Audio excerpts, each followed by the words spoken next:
You have a story in here. You show up there and you're going to kind of, make sure everyone knows you're the officer in charge type scenario here. And you decide to take the guys on a run, and you're going to wear gas masks. And you say this: unit runs are the tropes of military movies. They're symbolic of discipline, regimentation, and esprit de corps. The unit moves like a single organism, and the body calls out cadence in one voice as the foot falls in a steady rhythm. Unfortunately, when such a run goes disastrously wrong, it starts to resemble a crowd of protesters running from tear gas, which ironically might be why a person would want to wear a gas mask. It's symbolic of a breakdown in discipline and esprit. The formation, because you had your guys out there in gas masks, the formation became chaotic as individuals dropped out, gasping or vomiting and trying to catch their breath.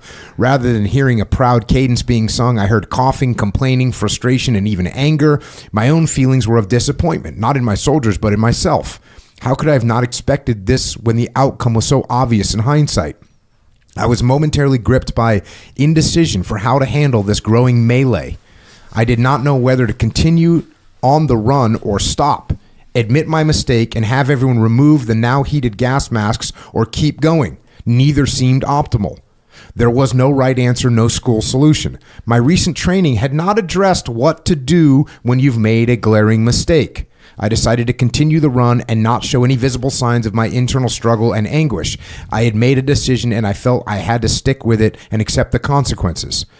If I had fostered any unit cohesion, it was by unifying the platoon in their distrust of my judgment.